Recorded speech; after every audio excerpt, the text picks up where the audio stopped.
You must excuse me. I've grown quite weary.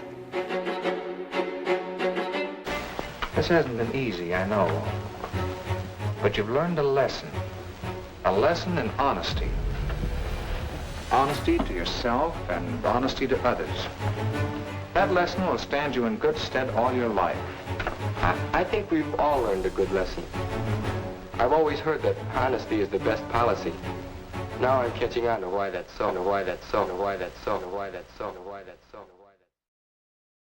Greetings, dear listeners, and welcome to Tales from Aztlantis, where we take you on a journey through Chicano, Mexicano, and Mesoamerican history and archaeology, and we help combat the spread of disinformation about these very topics. We are your hosts, Curly Tlapoyawa. And Ruben Ariano Tlacatecat. What's going on, Dr. Tlacatecatl? How are you? How am I? That is a good question. It's such a loaded question these days. How is anybody nowadays, right? I mean, jeez. Just watching the world burn. Hey, what did you think of that song that I sent you? I haven't had a chance to listen to it because I don't have a Apple Music account. So you sent me the Apple Music link. Oh yeah, it's on Spotify. I know. Well. I've just been real busy, but I just think it's interesting. Can you tell us a little bit more about the song? Yeah. That you're talking about? A while back, his name is Chicano Vega. He spells it Xicanovega. And this is a while ago because I had totally forgotten about it, to be honest. Mm-hmm. He reached out and was like, hey, I'm a fan of the podcast, which we absolutely appreciate. And he asked if he could maybe pull something from the podcast for a song. And I was like, yeah, man, go for it, Mm-hmm. And time passed and I'd spaced it out. I forgot about it. And then he's like, here it is. Boom. And he sent me the album. It's called Camino Rojo is the name of the album. And he's from Texas. He's a Texas MC. And there's a song on there, Sacred Land, that samples our interview with Dr. Mario Garza of the Miacan Garza Coahuiltecans, and it's done really well. And I was really excited and surprised to hear the song because it was very cool. Does he use his audio throughout the entire song? Because the clip that you sent me starts off with Dr. Garza saying a few words, and then you can hear the rapper come in, and then there's like a hook or something, and then it picks up again with Dr. Garza, and right where it cuts off, it's like that's Dr. Garza speaking about the land and the sacredness of the land and things like that. Yeah, so it's basically it's used in place of a chorus, right? So you have like Dr. Garza speaks, and then the first verse, and then more of Dr. Garza speaking again, and then the second verse. So does he repeat Dr. Garza's words, or does he like use like throughout the song? Is it just him clips of the interview? And it's different clips of different clips. Okay, talking about how the land is sacred. Oh, cool. And it came out really well. So listeners, if you are so inclined, I encourage you to go check out the album Camino Rojo by Chicano Vega. It's available on Spotify, on Apple Music, and I've been encouraging him to release it on vinyl because I like having stuff like that on vinyl. I think that would be very cool for that to happen. So thanks, bro, for including us on that, and job well done. I enjoyed the entire album, so everyone should go out there and check it out. Nice. And don't forget to give us credit, bro. Yeah. Like, where'd you get this from? Listen to Tales from Aztlantis. Yeah. He shouts us out all the time. So okay, cool. I'm sure he gives credit. Right on. And other than that, man, just been going through the shit. Yeah, it's like the last episode that we put out was one where I went solo and talked a little bit about stuff that's going on, how we got here, things like that. And it's interesting because like the very same day that I was doing that, and then it posted the following day, someone from our community was rounded up with the ice raids out in California. And do you want to talk about that? Say a little words about that, or? Well, luckily he we're talking. He's the national spokesperson for the Right, because you said you had party. spoken to him the day before he was. Well, we were picked up. texting like the day before. Yeah. Because I had sent him. I'd started these.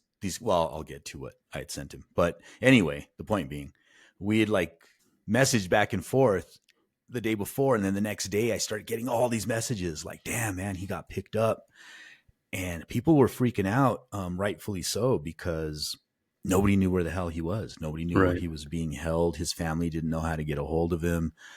And then they tried to hit him with some bullshit that he was trying to like spike tires or something. But luckily there were enough people on the scene with cameras that, you know, that story got forgotten real quick. Yeah. You know, so he was released. I don't think they're filing any charges, but just the whole inconvenience of it, right? I mean, because we had a similar event that happened, maybe was it last week at a different farm, where in this case it was some young Chicano who is ex-military, who I believe was serving as security for this farm, and ICE showed up and they rounded up a bunch of people, and in fact someone died. A gentleman from Michoacan by the name of Jaime Alaniz, 54 years of age, died escaping, running away from ICE. Apparently he got on top of a roof of some building and fell to his death, all because these goons are out there rounding up people who are just trying to make a living, you know? And I don't know. I mean, it's been impacting me. I'm sure that it's impacting other people in our community, and it makes it to the point where it's kind of hard to focus on things sometimes. Oh, absolutely, man. And I just want to tell people out there, you know, that, you know, it's okay to talk to someone, someone that you trust, someone that you know, someone that you know is going to hear you and listen to what you have to say and provide, you know, just that, if anything, at least an ear, right? They don't have to necessarily do anything for you besides just listen to you, be able to express yourself. And one of the ways that I express myself, you know, I'm a historian, but I'm also a music lover. And the day that it happened, I started writing a corrido for Jaime Alaniz. You know, I'm not known for my corridos, if you know what I mean. But I'm still working on it. But maybe at the end of this episode, for the premium listeners, I might offer a few verses. Nice. Of what I'm working on. Please do. In memory to of touch Jaime on Alaniz. Absolutely. And to touch on what you just said, you know, it gets very overwhelming to wake up every morning and, you know, I look at my phone and it's just video after video of people screaming and you know, it's like this just terror going on, this terrorizing of our communities. So, you know, take care of yourselves. Like, don't feel like you need to just keep watching that stuff over and over and over again, because it has an impact on you. It does. It definitely affects the way that I, you know, comport myself through the rest of the day. Just having that be one of the first things that I see. And Michelle and I were just at a protest this morning. We went out because there was a Walmart here where they scooped up a guy. Right. I saw the video for that. I mean, didn't they tase him and he fell to the floor? Like, no one to catch him. He just like lands almost like was it on his back and maybe his head hit the he hits pretty floor, hard. Right? Yeah. And then one of the employees is there like telling the people filming like, hey, get out of here. You know, and he's telling other people there to get back to work. And nothing to see here, folks. Yeah, exactly. So that guy's name got out, by the way, the guy who was working at Walmart. And so people were calling him out from the protest. Yeah. Wow. They're like, where are you at, puto? Right. So, Right on. And then, of course, some of the Walmart employees, a couple of them came out and they were like under their breath, like being real obnoxious towards us. Like not saying stuff, talking shit basically, but in very hushed tones. Like this guy walked by and he was all, "Go Ice, go Ice." But he wasn't, making a stand about it, which is unusual because it's like, you work at Walmart, man. I imagine you're not very wealthy. We're here protesting for like you too, bro. Like, don't think that you're you're beyond. Well, didn't it just come out recently that these people are being recruited and they're being paid six figures, 100,000 to start, and then they're getting a sign-on bonus of $45,000. 40, yeah. So imagine being someone who, because I was, my daughter, we talk about these things all the time, and she was asking me like, what would motivate someone? Because we went to watch the Superman movie, and it's funny how all the maggots are getting all up in arms over Superman because it's and even if Superman was written before all this was going on, that's my understanding, right? So yeah, the fact that the script is mirroring what's going on in society, and you have these people who are getting upset because it's painting a certain type of person in a certain light. It's like, no, well, that should tell you something right there. I mean, I don't know if it does. I don't know if that makes you open your eyes. But one of the things that we were talking about is like, what motivates someone to do something like this, right? And so even if, for instance, even if you think you are on the wrong side of history, it's money, right? The fact that they're being offered this outrageous amount of money to sign up to be an ICE goon is going to motivate anyone who people will convince themselves about anything that they're doing right, even if they have to crack a couple of eggs to make an omelet, then so be it, because the ends justify the means. We're, quote unquote, protecting the country, and we're rounding up these people who are here illegally, and they've been convinced, they've been told, right, that these people are criminals, that these people are up to no good, and they're rapists and murderers, and some of them are good people, right? Totally dehumanized. I'm hearing that some of them are good people, but hint, hint, it's like round them up, and so they convince themselves that even if they're tearing up families and they're killing people by accident, or people who are dying in the concentration camps that they have, they've convinced themselves, right, that they're doing something good for their country, and on top of that, they're getting paid for it. So there's always a money factor involved with these sorts of things. People wouldn't just do it just for the sake of doing it. Yeah, well, I think some of them would. Well, yeah, the ones that are motivated by hate and racism and xenophobia will definitely do it for free. Yeah, but I'm sure they would want to be compensated too. I mean, like going back to historically speaking, to when the colonial governments would pay people for the scalps of Indians, right? Like bring us the scalp and you get paid a certain amount of money, and so people would go out and they would intentionally just go scalping innocent indigenous people who are just minding their own business because there's some money on that bounty, right? And the money factor is going to motivate people to do some outrageous shit. And so, I mean, this is another PSA to our listeners who are, I know that we have listeners around the world, and we apologize if this doesn't apply to you, but this is what we're having to contend with here in this country at the moment. Yeah. But on the lighter note, we have a new episode for you. Yeah, we've got some pretty cool stuff to talk about. Little interesting tidbits from history. One from right here in my own backyard. Yes, sir. Los Absolutely. Lunas, New Mexico, which is where I went to high school, by the way. Right. So I'm curious. For those couple of years that I went to high school. Maybe when we get into the discussion part, maybe you can tell me, well, you've never told me about this artifact in your backyard, but hey, that's what this episode is going to reveal. What the deep dark secret held by deep archaeology.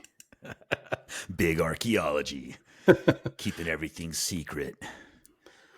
And so, dear listeners, we're going to kick off this episode from head to stone. Tales of dubious discoveries. All right. So we're going to start off with what's called the Tecaxic Calixtlahuaca head. Did I say that right? Tekashi? No. Hold on. The te, this is a tongue twister. The Tecaxic Calixtlahuaca head. So I'm just Say gonna that.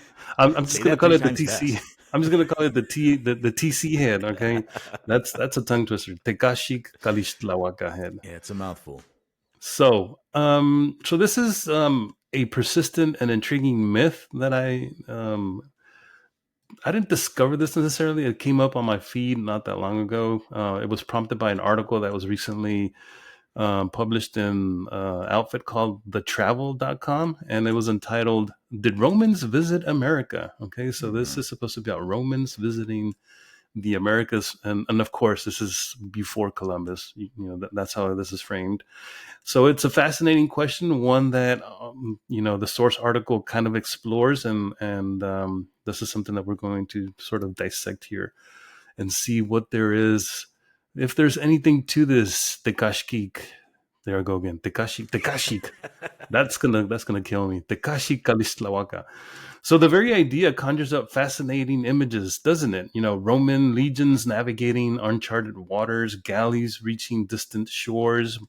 But as Amazing if true. right, amazing if true, as isn't that Ben Radford's one of his books?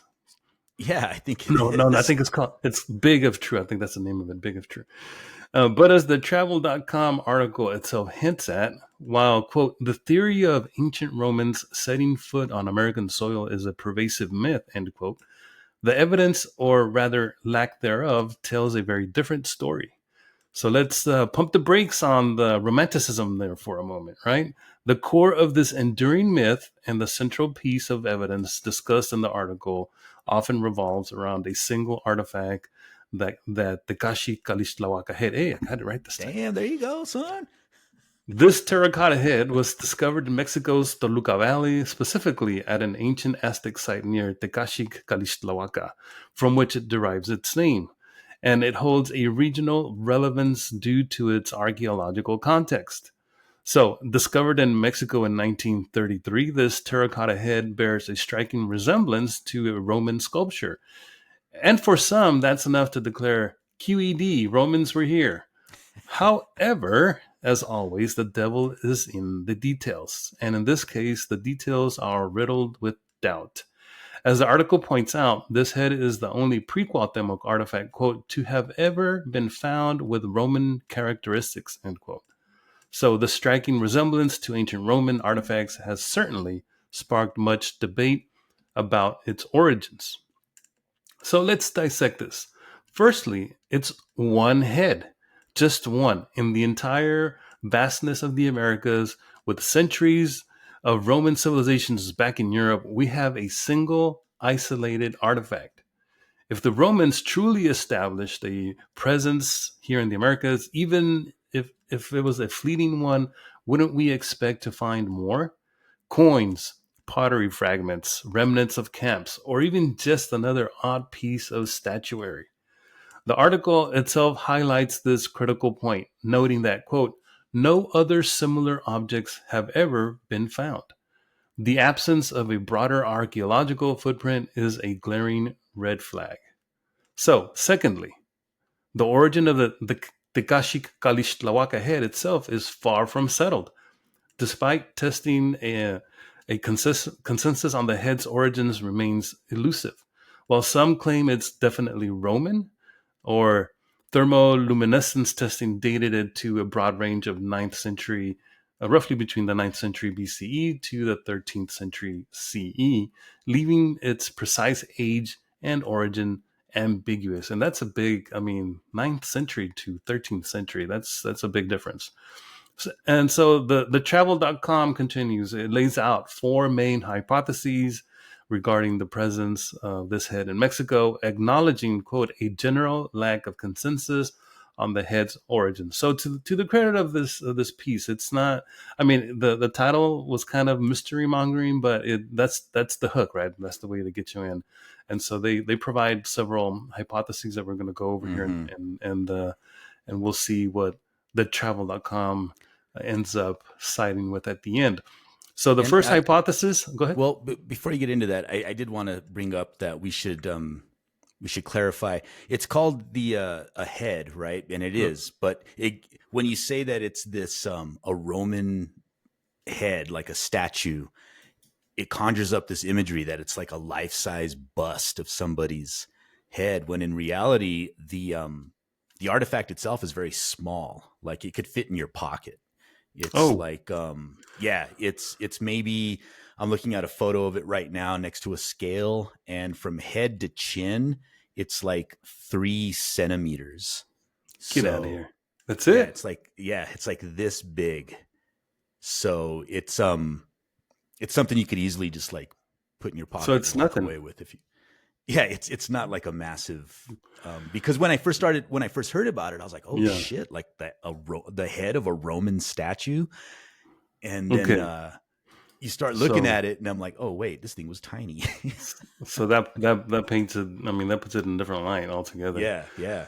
All right. So maybe we can get into that in the discussion portion. But let's get back to the hypotheses that they set forth. Number one, this is hypothesis one from thetravel.com. Post-Columbian introduction. So this is perhaps the most pragmatic explanation. The head could have is easily been, quote, brought to the Americas by Europeans after 1492, end quote.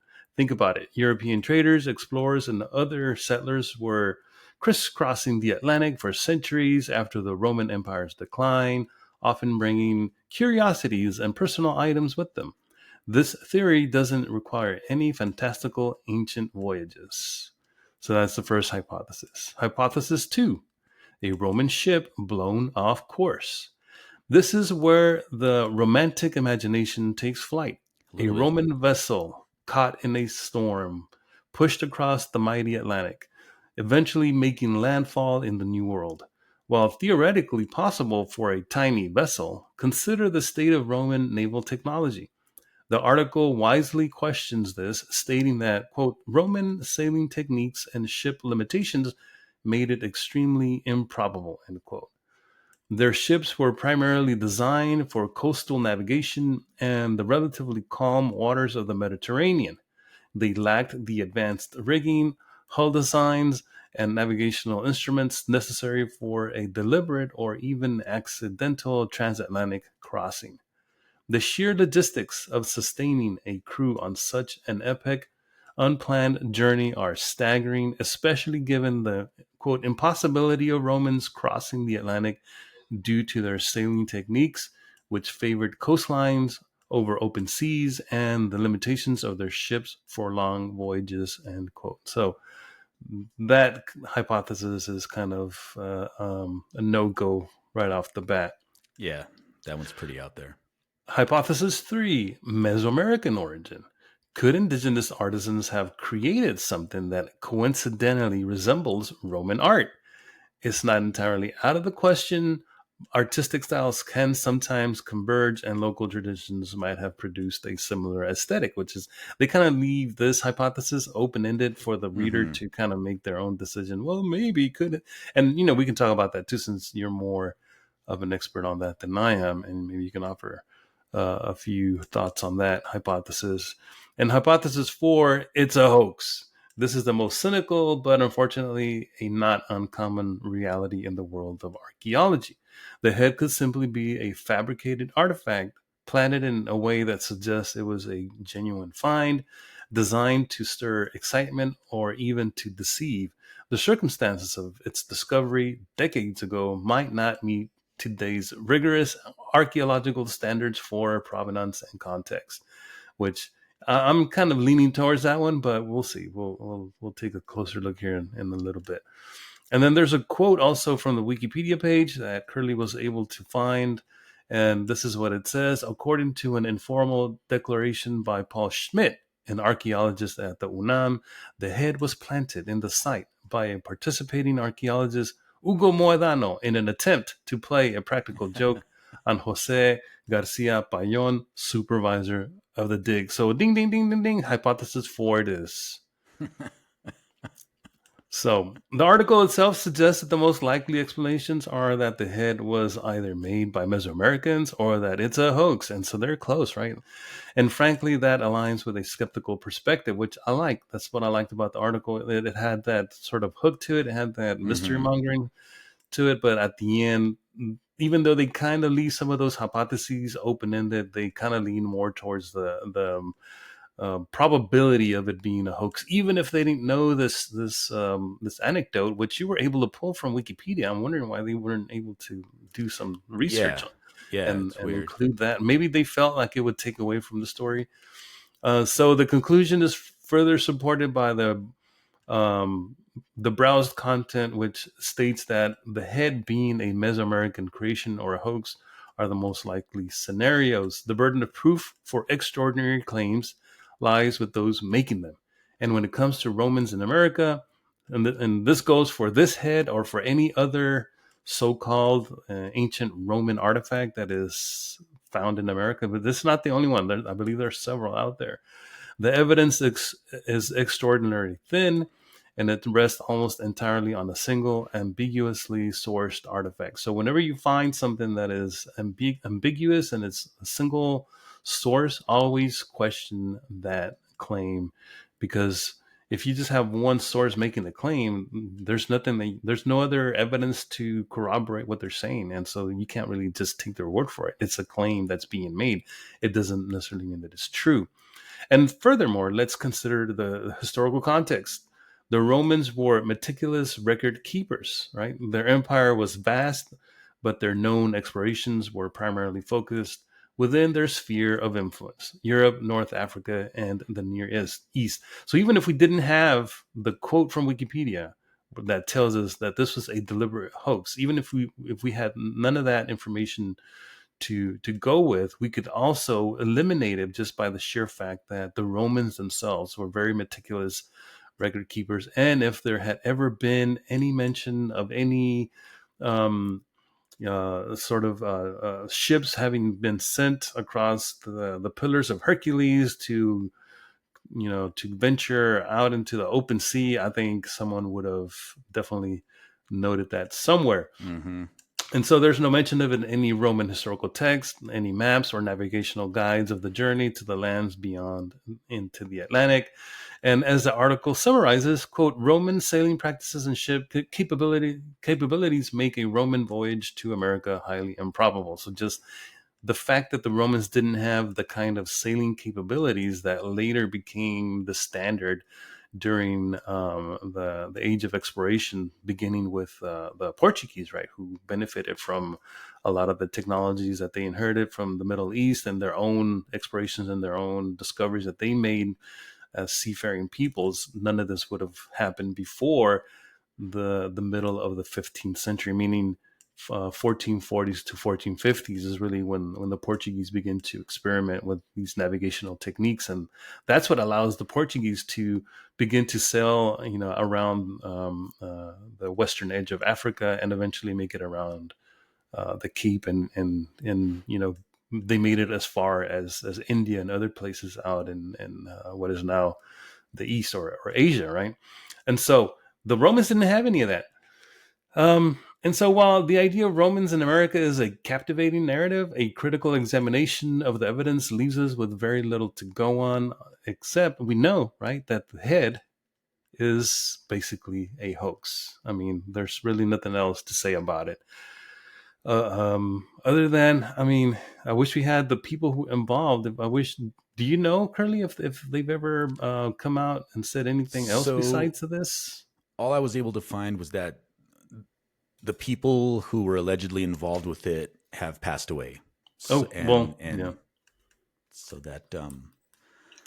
it's going to remain, whether you take this guy's word for it or not. But what cracks me up about stuff like this is this propensity to just like latch on to the most fantastical version of it. Like we look at like, okay, so how could this, artifact how could it have come to this, site, which is seldom visited. Like it's not a big archaeological site that people go to and like has a big museum and everything. Like, so how did this wind up here? And it's intriguing to go through and be like, okay, well, if it's authentic, in an actual Roman figurine, which is, it's tiny, so easily like a Spaniard could have brought it over with him, or some European explorer could have had that on their person, and maybe they traded it away to indigenous people, and then an indigenous person has it, and then, you know, it winds up in their burial goods.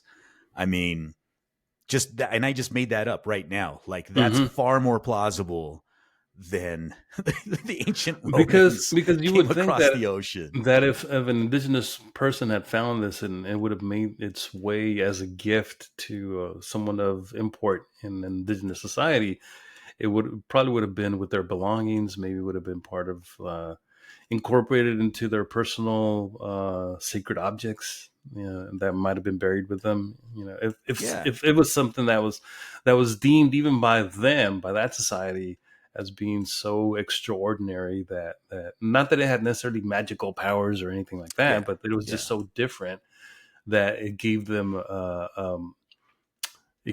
sense of cachet, you know, like having something that's exotic, right? Yeah. And that's exactly what trade is all about, right? You get these prestige items that are hard to come by.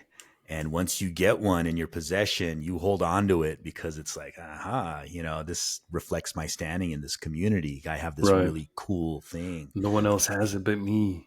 Exactly. And the harder it is to come by, the harder it is to manufacture, the more coveted those items are, right? Like, wow, I've got this object that means a lot to me. It's just funny that, like I said, how small it is, because none of the mainstream articles that I found about it, I had to look up a paper, an academic paper written about it that had actual photos of it next to a scale. And so that's a big thing in archaeology. We always give each other shit. Like, if we take a picture of an artifact, the first question is like, well, where's the scale? Because I have to know, like, how big is this thing? You know, like, what are you showing me here? And it's funny, that quote from Wikipedia that I found, that it was intentionally planted at the site by another archaeologist to play a practical joke, because this shit happens all the time. It usually doesn't, you know, go off the rails like this and become like a whole thing on the internet. But on multiple occasions, I have seen personally people put stuff in each other's units just to mess with them. And there's even a famous story here amongst New Mexican archaeologists about a certain archaeologist, not going to say their name, who had a propensity to believe more outlandish things. Like, they really liked to lean hard into their interpretation of what could possibly be going on at the site. And so another archaeologist on the crew, like, created a fake artifact and just like dropped it in their unit while they weren't looking. And they popped up thinking they had found like this totally unique, badass thing. And then once, you know, everybody started laughing, they got pretty pissed off about it, because it made them, it kind of revealed how their level of credulity, I guess is a nice way to put it. Yeah, they wanted to believe. So yeah, this is common. We fuck with each other in the field. Like, that's a common occurrence. You know what's interesting? Now that you mentioned it, there is something akin to that in history, but not quite the same. So whereas archaeologists will hoax their fellow archaeologists by implanting something in their site, in history, if you want to be mean-spirited, and if you know that there's another scholar working on the same topic you are, and you know that they're going to be going to the archives, that they have to go to the archives that you're looking at to be able to say anything about that subject. And if you find something, you'll hide it from them. You'll misplace it so that it'll take them longer to find. It's kind of like when I would go to the store and there was that one item I wanted, so I would hide it behind another item, right? So I could come back and get it later. Exactly, just like that. That's brutal. I love it. And it's better too if you dislike the other historian, right? Oh yeah, if you hate them, oh man, it's like, oh, that fool's coming. I know Good they're gonna luck be here. finding this, buddy. Mhm. That's hilarious. And that leads us into our second topic here, the Los Lunas Decalogue Stone of New Mexico. And we call it the Mystery Stone, the New Mexico Mystery Stone. That's what I heard it called. Interestingly, I've never actually gone out to Hidden Mountain to see it. I first heard about it when I was in junior high. My history teacher, or one of my teachers, was talking about it, and he was like 100% a true believer in it. He was like, yeah, there's this stone that has the 10 commandments in Hebrew, and it proves that the ancient Hebrews were here, and blah blah blah blah blah. And I was like, yeah, okay. It didn't really pique my interest. And so as I went to high school, you'd hear about it again, but then the teacher I heard about it from in high school was way more critical of it. Like, yeah, this bullshit stone that everybody goes out to look at, and it's a bunch of nonsense. So I grew up hearing about it, but I've never actually gone out to see it. And it's one of those things that I keep meaning to go out and look at for myself. And it's actually not that hard to get to. I don't know why I haven't. So it's like available for anyone to just go and take a look at it. It's kind of strange. Yeah. So, well, it's where it's located is it's on public land. So you need, there's like a permit that you get, and then you have to go out to this trailhead, and then you go on a little hike, and eventually you'll get to this rock outcrop where it's located. So is this like an official trail at a park? As far as I know, yes. There's like a trail there that you could go on. I don't know if you have to go off trail to get to the actual right, but it's site. like, for instance, it's an actual like a trail that people go hiking at. Yeah, you could go out there. But if you want to go take a look at the stone, you can go off the beaten path per se. I believe so, and I do know you need to go online and like get a permit. Although I doubt anybody ever does, because I doubt there's anybody out there checking for. Well, especially in today's environment. Yeah, nobody cares. So that was my personal experience with the stone. I still need to go out and see it. If I go out and look at it, I'll take a bunch of photos and I'll throw them up on the Instagram, on the gram, as the kids like to say. Is that what the kids are saying? I don't know. Is that what they're calling it? Kids. It's what I imagine they sound like. Yeah. Throwing this on the gram, daddy-o. So the Tecaxic Calixtlahuaca head, see, I almost fumbled on it. You got me all self-conscious. Yeah. Is not the only supposed artifact from the Eastern Hemisphere that is believed to have made its way to the Americas before the European invasion. It isn't an isolated incident in the realm of out-of-place artifacts, which is what the Tecaxic Calixtlahuaca head was. We call them upas, an out-of-place artifact. Oh, okay. The world of archaeology, or rather the fringe edges of it, is littered with similar tales. True that. Tales from Aztlantis, one might say. And one of the most compelling parallels to our Roman head story can be found much further north in my own backyard, the Los Lunas Decalogue Stone of New Mexico. So imagine a massive boulder etched with what appear to be 10 lines of ancient script. This is the Los Lunas Decalogue Stone, or the Mystery Stone, discovered near Los Lunas, New Mexico. For some, this inscription, purportedly an abridged version of the 10 Commandments, written in an ancient form of Hebrew, is undeniable proof. But proof of what? That ancient Israelites, or at least Hebrew speakers, somehow made it to the American Southwest millennia before Columbus. Proponents of the stone's authenticity suggest that its inscriptions are Paleo-Hebrew, etched into the rock long before the 1800s.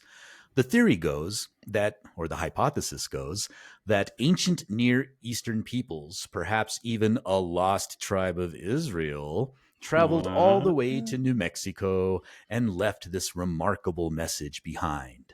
It's a captivating idea, isn't it? A testament to ancient global exploration, challenging our understanding of early American history. But like many grand archaeological claims, we have to ask, does the evidence hold up? Well, unfortunately for the Romantics, the answer is a resounding no. No. And no. Let's break down why most archaeologists and historians view the Los Lunas stone as a modern fabrication. First, there's a glaring lack of archaeological context. True ancient artifacts are usually found within layers of sediment alongside other objects that help us date them and understand their cultural significance. The Los Lunas stone was essentially found sitting out in the open with no surrounding evidence to support its antiquity. And that's the thing, right? If we had found, lots of artifacts scattered around it to show that there was this ancient arrival of people, they would have left behind a lot of stuff, more so than the stone. Then there's the issue of the individuals associated with the stone. One name that often surfaces is Frank Hibben, an archaeologist whose reputation has been, let's say, less than stellar due to questionable practices and alleged hoaxes in other contexts. So Frank Hibben was an interesting individual.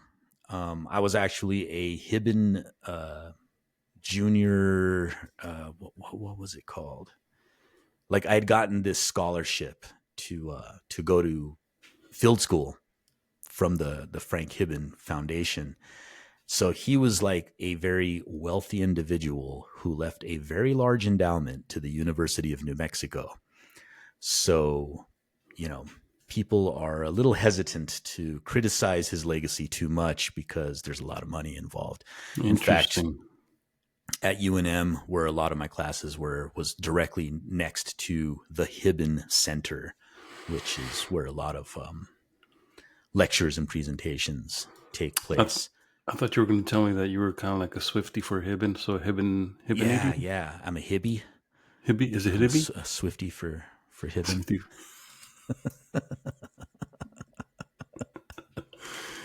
You're the problem, Curly. You know that, right? I am.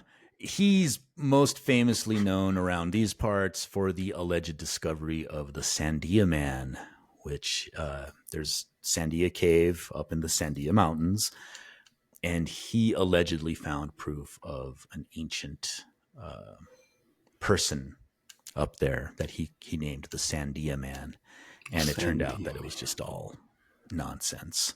So yeah, there's less than stellar is a nice way of putting it. They'll have some interesting characters out in New Mexico. Remember a few years ago there was this this rich old guy who had hidden some treasure up in and people thought it was in New Mexico, but he ended up hiding it. Like, was it in southern Colorado or something? No, it was in where was it? Yellowstone. Was it Yellowstone? No, it was in a national park. I don't remember which one. Right, but he was from New Mexico, right? He was an author from out here. Yeah, man. There's the land of enchantment. There's some interesting cats out here, to say the least. When a controversial artifact is championed by someone with a history of controversy, it raises immediate red flags. A Hibben Fellow. I don't know why I couldn't remember that, but I was a Hibben Fellow. So it paid for my my field school, and that semester of school covered everything. So Praise be to Heaven Fellow. R.I.P. Frank Hibben. Cheers. Cheers. With my jarritos. With my Imperial IPA. But perhaps the most damning evidence comes from the analysis of the text itself. Experts who have studied the inscription point out several inconsistencies. While it mimics Paleo-Hebrew, the specific forms of the letters and the way they are written suggest a modern understanding of the script, likely derived from academic rediscovery of Phoenician scripts. Furthermore, the inscription appears to have been made using modern tools, not primitive implements available to ancient peoples. It looks like a clumsy attempt to recreate an ancient writing system by someone with only a rudimentary grasp of Hebrew. The consensus among scholars is that the Los Lunas stone is almost certainly a modern work, likely created sometime between 1870 and 1936. It is a clever hoax designed to stir imagination and perhaps even to sell a good story, but a hoax nonetheless. One of my favorite hypotheses about the Mystery Stone is we had a Mormon battalion in the 1800s come through New Mexico. And some people think that it was fabricated by these Mormon soldiers to sort of back up their claims to the land, their claims to their historicity within. But wouldn't they have left something from the Mormon text? What's it called? It's the Book of Mormon? The Book of Mormon instead of the Ten Commandments. Yeah. I mean, that just doesn't make any sense. So there's that, and then there's like this really bizarre link, and I'm actually working on an episode that's gonna this artifact is gonna make a reappearance in a future episode, because there's a very strange link between this hoax and the claim amongst New Mexicans that they are descendants of Jewish peoples. Oh, so get your bingo cards ready, folks. Yeah. So while the idea of ancient Hebrews in New Mexico is a fascinating tale, the Los Lunas stone serves as a potent reminder. Extraordinary claims require extraordinary evidence. And in this case, the evidence just isn't there. Shocking, right? So just like the Tecaxic Calixtlahuaca head, the Los Lunas stone is a single, unique artifact making an extraordinary claim about pre-Cuauhtémoc transoceanic contact. No Roman forts around the head, no Israelite settlements around Los Lunas stone. They both stand alone, isolated, screaming for context that simply isn't there. So here are a few similarities between the two. Firstly, the evidence is isolated and singular. If Roman legions were indeed making landfall in Mexico, or if ancient Hebrew-speaking communities were living in New Mexico, we would expect a much broader archaeological footprint. Yep. Coins, tools, pottery, remnants of settlements, burial sites, something, right? Something more than just one single curious object. Their singular nature immediately raises a red flag. Secondly, the provenance of these things is often murky or problematic. With the Tecaxic Calixtlahuaca head, there's debate about its exact discovery in 1933. With the Los Lunas Decalogue stone, while it's been known since the late 19th century, its initial discovery lacks the rigorous documentation modern archaeology demands. This opens the door to questions about whether it was placed there more recently, such as the head that we've already determined. So this date of 1933, I'm not sure where that comes from, honestly. Did someone just make that up? And thirdly, and perhaps most damningly for both, are the stylistic and linguistic inconsistencies. The Tecaxic Calixtlahuaca head, while Roman-like, isn't unequivocally Roman in its craftsmanship, for many experts. Similarly, the Hebrew script on Los Lunas stone, while superficially ancient, contains features and anachronisms that strongly suggest a more modern origin, like the 19th or maybe even the 20th century, possibly by someone with a rudimentary understanding of Hebrew. And so it's also too clean in some ways, too imprecise in others, to truly pass muster as genuinely ancient and authentic. Sometimes when people try to make something look so ancient and so authentic that they overdo it, right? Yeah, they overdo it.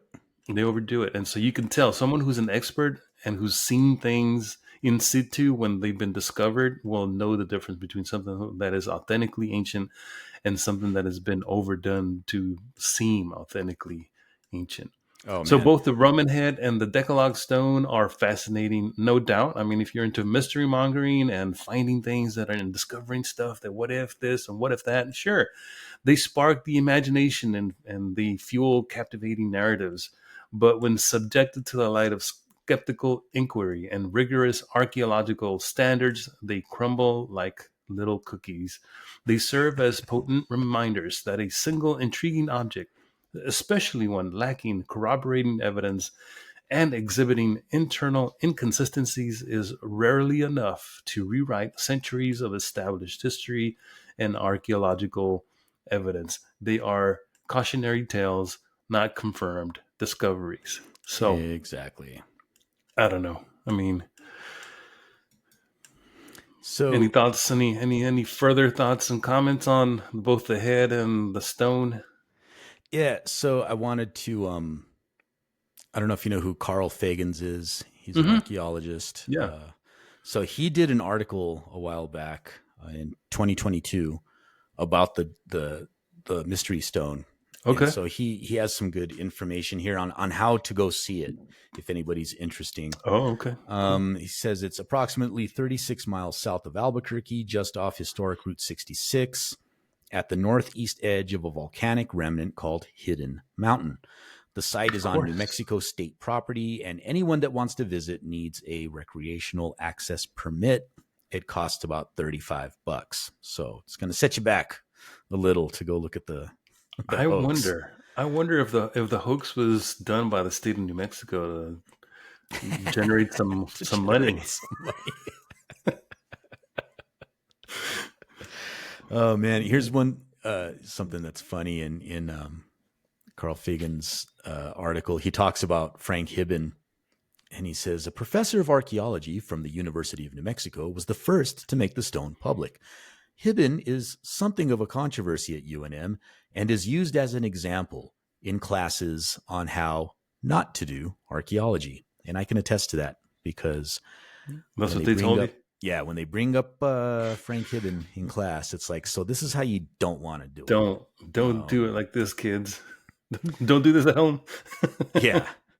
And then he brings up the Sandia Cave, where he claims to have found human occupation 25,000 years ago. And that's the infamous Sandia Man, which was debunked. So the Sandia Man isn't an actual human remain? Well, it's human occupation, but way younger than that. It's not that old. Okay. So the only difference is that it is an actual occupied site, and there's artifacts and remains were found, or the remains are absent. I don't know if there's remains. It just says Okay. human occupation, which could Okay, mean so there's- anything. It could have been like a hearth with some artifacts and Okay. know. But it definitely predates the invasion of Europeans. Yeah. So it's not something that's more recent.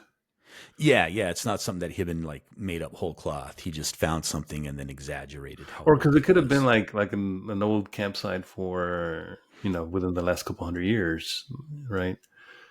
So how do we know how old it really is? if it was a hearth, if it was a fire pit, then you can C14 the dates, so you could pull dates, carbon. And so have they done that?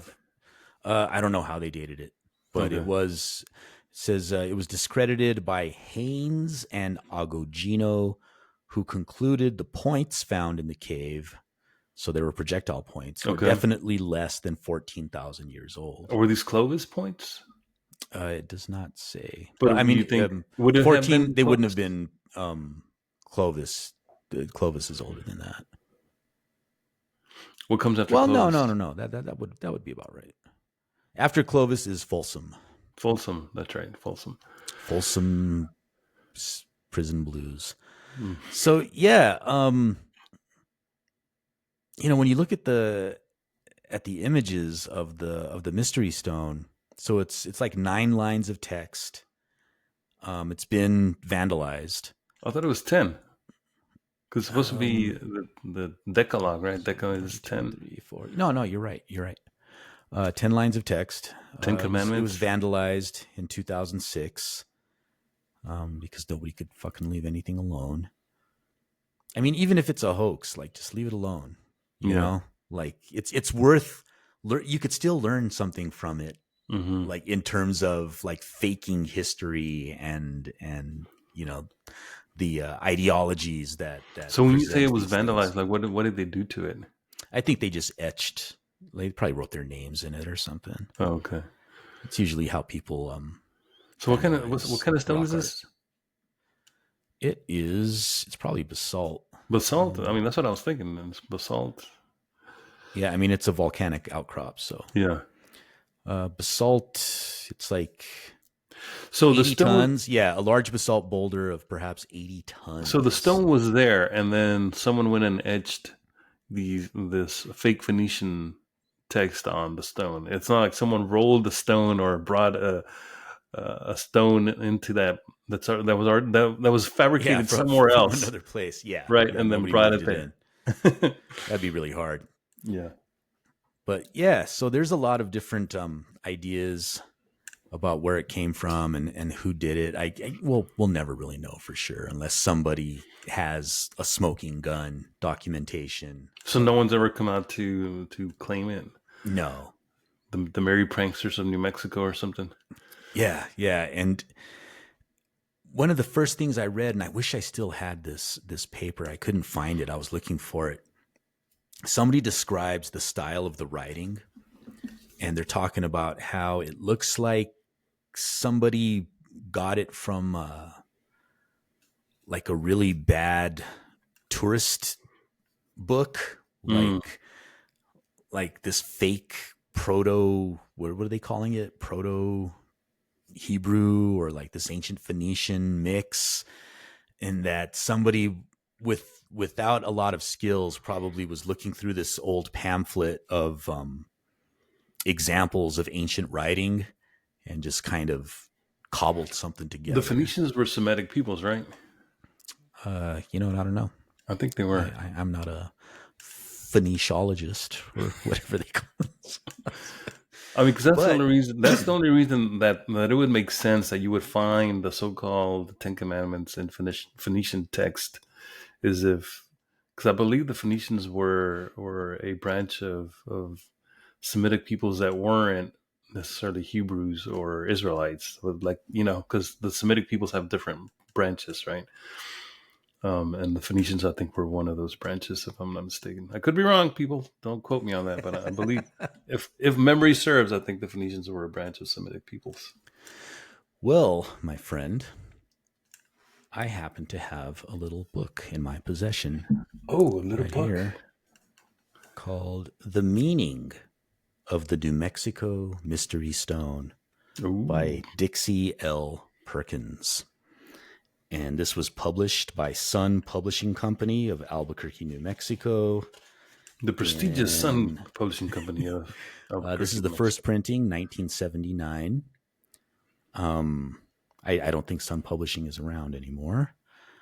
But this author, Dixie Perkins, puts forth her own hypothesis. Okay. So Dixie is definitely a she? Yes. Okay. Yeah. Because I think Dixie could go either way, no? Yeah. And also a cup, I believe. And the Dixie cup and cups. And the Dixie line. There's a Dixie line. There's a whistle. There's all kinds of stuff. But here's a photo of the author. It's a lady. the Oh, okay. author So beside the Mystery Stone.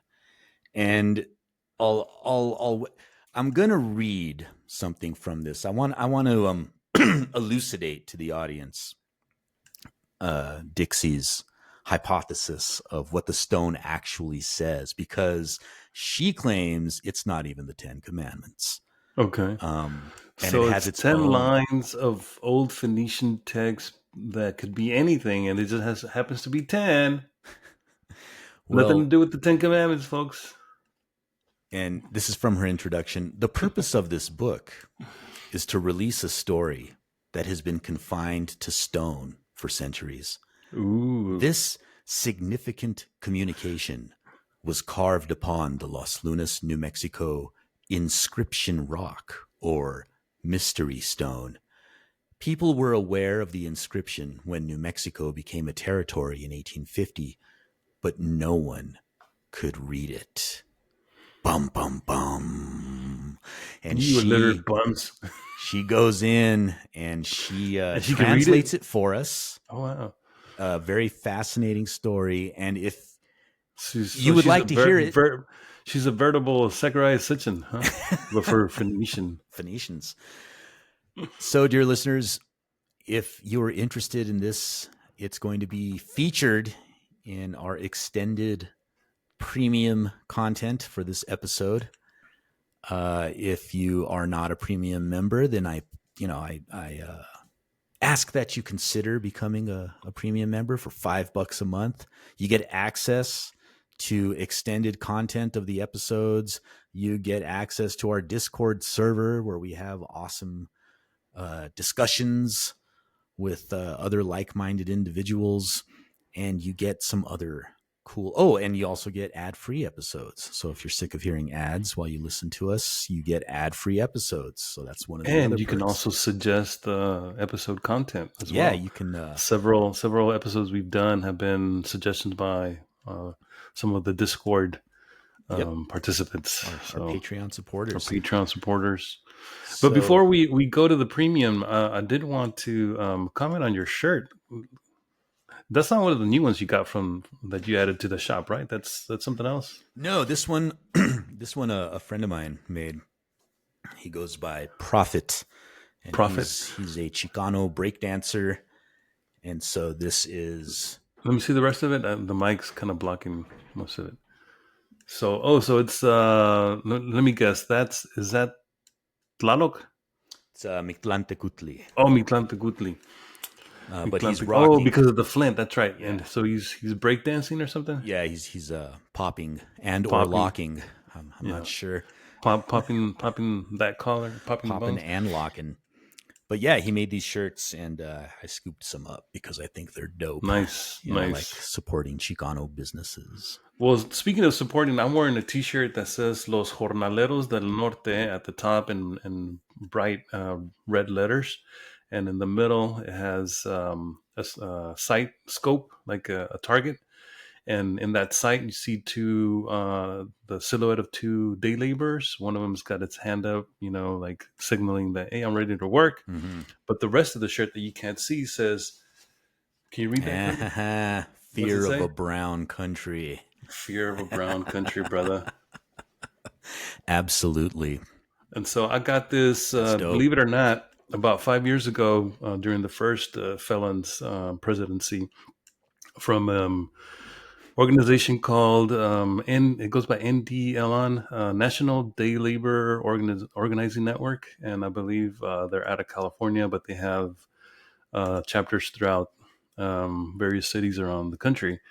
And I just wanted to make a statement about supporting things that you believe in. I've been supporting them for the past 5 years doing micropayments, and so a micropayment is basically like you sign up for a donation and you don't even have to think about it. Like it's automatically sent to them if you select monthly or whatever system they have set up. Some organizations have it every 6 months. Some have it for the year. So I've set mine up for every month. I've been donating money to them for the past 5 years. And so I just wanted to throw that out there. If there's an organization that you see that is doing good work, that is out there fighting the good fight, and you want to support them, that's one way of doing it. Hell yeah. Just if there's nothing else that you can do physically for whatever reason, at the very least, support the people that are able to do something. And so I just wanted to throw that out there as a suggestion for anyone that's looking for a way to support causes that they believe in. So shout out to the NDLON. They're doing great work out there. Right on. Shout out. And with that, dear listeners, we'll see you on the other side for the premium content. And remember, the truth, well, it's like medicine. It doesn't always taste good, but it is always good for you. That's right. So this book, I've had this on my shelf for like forever, and I've just kind of thumbed through it. I never really sat down and read it cover to cover, and it's not very long. It's 59 pages and some photos, so it's very short. But what Dixie L. Perkins proposes is the true meaning of the Christmas? the true meaning of Christmas is, she says that the stone is actually a message written by a Greek explorer in New Mexico who came way back in the day and apparently was separated from the rest of his group. And let me read. Hold on. A Greek explorer who, instead of inscribing in Greek, inscribed in Phoenician? Well, there's an explanation for that? Okay. Yeah. So this is from page 23. Chapter 2, Ancient Writing. A Greek was the author of the ancient inscription found in New Mexico. Well educated, he chiseled his story in expertly formed ancient Phoenician and early Greek letters. He did so because he was contemporary with the combination Phoenician-Greek alphabet. It was his own. It predominated in the Mediterranean in those early centuries before the birth of Christ. Using his familiar alphabet, the Greek author carved a detailed description of his past experiences and his present situation. It's a lot for 9 lines or 10 lines. He reported the weather conditions. He told about the topography of the region. He described the wildlife which provided his food. In fact, his writing flowed with the freshness of conversation. So, yeah, she's claiming that he wrote in it was a combination Phoenician Greek alphabet, which was common at the time, and that he was a contemporary too. So that's how she explains that away. And I got to admit, I have no idea if that's actually true. Like if there was a Phoenician Greek alphabet, I'll have to ask Flint Dibble because he knows all about that stuff. It seems a little sus. Just a little bit? A tiny bit. Who's the audience here? I mean, who's reading the script that this Greek discoverer is leaving behind? I mean, whoever comes behind him, right? So yeah, what? I don't know. He doesn't like. Does she explain that? Who the audience is? So she says that the guy's name. There's a name. Yeah, is Zacchaneros, and she says Zacchaneros was New Mexico's early settler from the Mediterranean. His arrival resulted from knowledge of early sea travel. His story resulted from knowledge of early writing. Both sea travel and writing were stupendous achievements of the ancient Mediterranean peoples. The proof of these achievements lies scattered across the Americas. Scarcely any scholar thought to look for them here. Material evidence of civilized ancient peoples by tradition existed only in Europe and Asia. However, this view recently and considerably changed. That's an odd sentence. However, this view recently and considerably changed. Scholars now acknowledge hundreds of inscribed rocks, which were carved in the Americas by Europeans and North Africans who lived in 800 to 200 BC. Jeez. These rock messages at last are being released.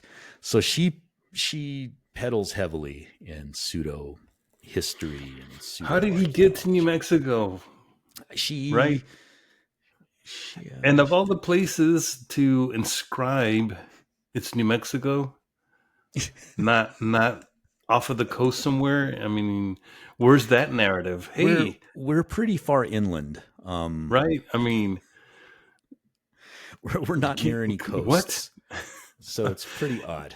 So from Dallas to Albuquerque, it's roughly what, like a 10, 11-hour drive, depending on how fast you drive, something like that. Yeah, it's like it took us like 11. Yeah, when we visited recently. Right. So, I mean, and this guy is what, on foot? There's no horses. Oh, maybe he was riding one of those ancient horses that we talked about before. He's how they got here. So I'm going to cut to the chase here. And she provides her translation of the rock. Okay. So I'm going to... That should be neat. This is in the voice of Zacaniros.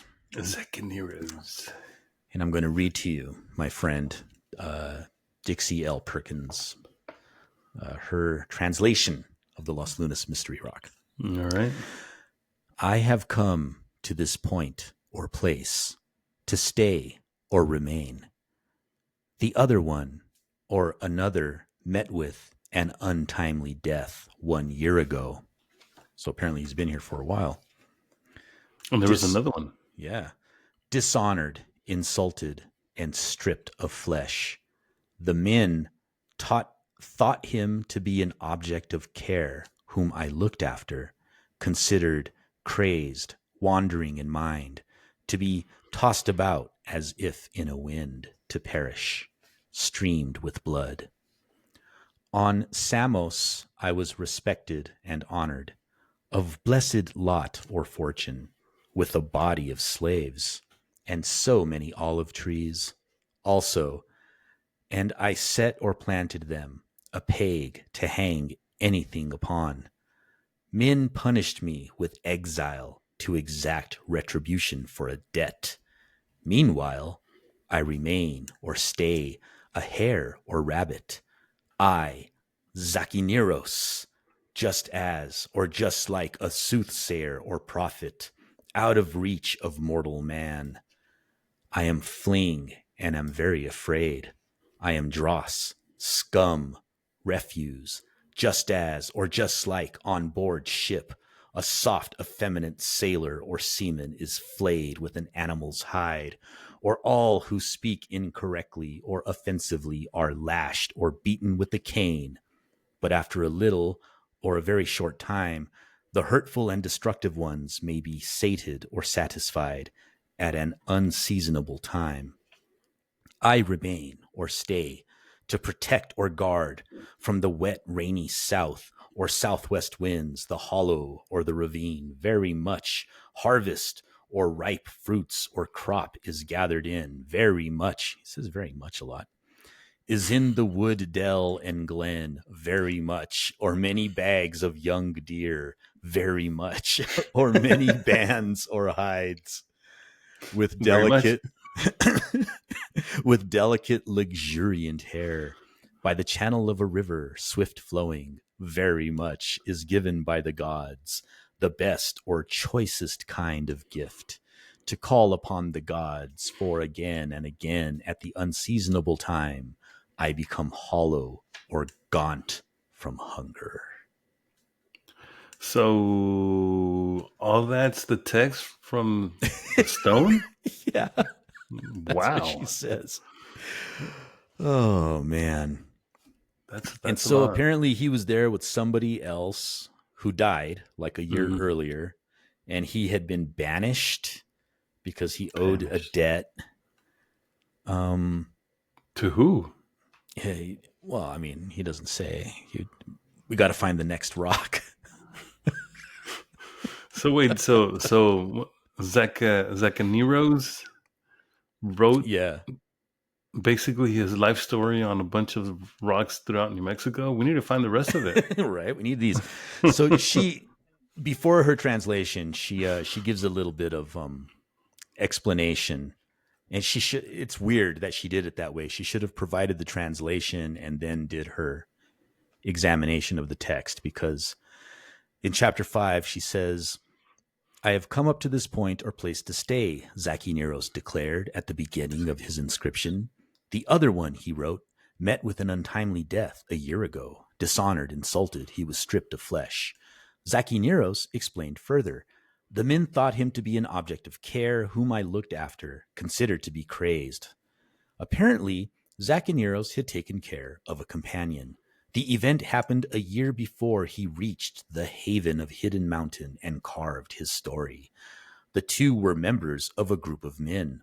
The men mistreated Zacchaeus' companion because they considered him to be crazy and a burden to them.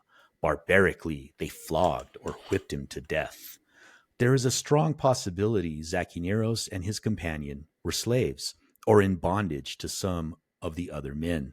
They could have been captives. The reason for considering these possibilities is contained in Zacchaeus' further statement. "On Samos," he continued proudly, "I was respected and honored, of blessed lot, with a body of slaves. I set or planted them, a peg to hang anything upon." Zacchaeus was unaccustomed to harsh treatment. He had owned slaves and an olive grove on Samos.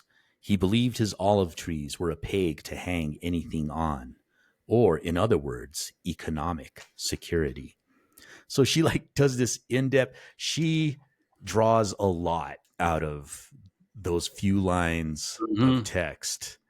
Quite the story there. You know what it reminds me of? It reminds me of the journey of Cabeza de Vaca.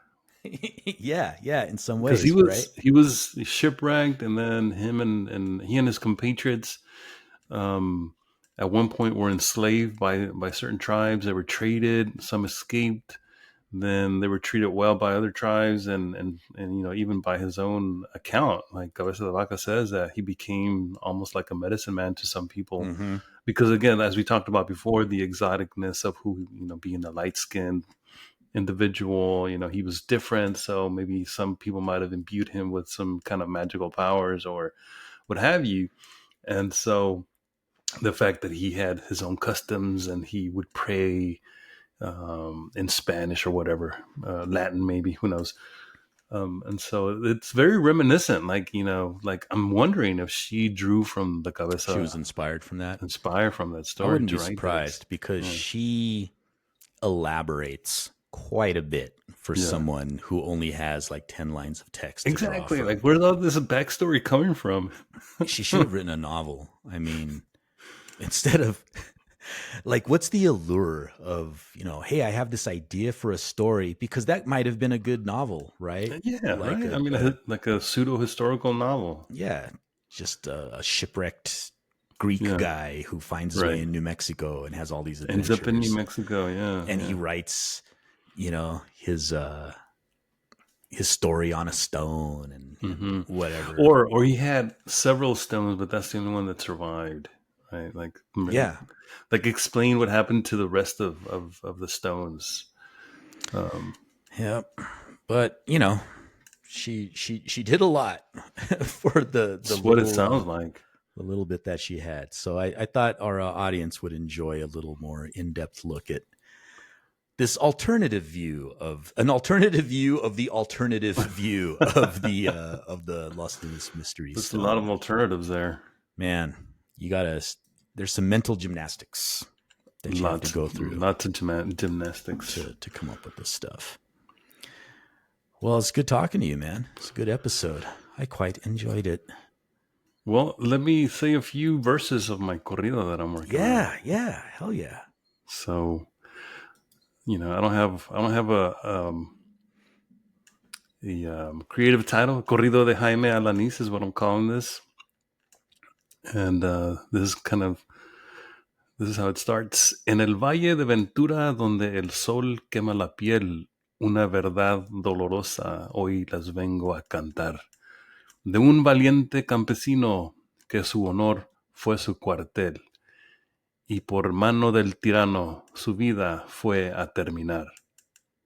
De Michoacán era oriundo, de Guajámbaro su solar, Jaime Alaniz por nombre, 57 años de edad, sustento de su esposa e hija, su trabajo era su altar. En campos de California, con nobleza y dignidad. En Glass House Farms, donde el sudor es ley. Llegó la migra de pronto, sin orden ni compasión. Cientos de almas inocentes sintieron el cruel rey. El aire se llenó de caos, de miedo y de opresión. Jaime buscó a su familia con la voz llena de afán. Me escondo, quizás me escape, les dijo con decisión. Mas el techo de un invernadero le llegó el flan. Cayó 30 pies al suelo en trágica confusión. So that's what I have so far. It's basically recounting the story of, his the horror and the fact that, who he was, and that he had a family, a wife and a daughter who depended on him. And, I imagine him calling his family, from his cell phone, trying to let them know what's going on. And, before you know it, he does a misstep. I'm not sure. Like the details haven't come out yet. I don't think they've released any of the details as to exactly what happened to him, how he was found dead. But the assumption is that he fell from this. I think it was like some kind of barn type structure where they were keeping some of the produce that was being picked. And so yeah, I'm hoping to do something with it. I don't know where I'm going to publish it or what I'm going to do with it, but I felt compelled to do something, and so that's kind of like the start of that. So thank you for indulging me. And if I ever get it finished, I'll be sure to let you know. Well done. Well done. That was badass. And with that, Thank you. This has been another episode, premium content of Tales from Aztlantis. Till next time, folks.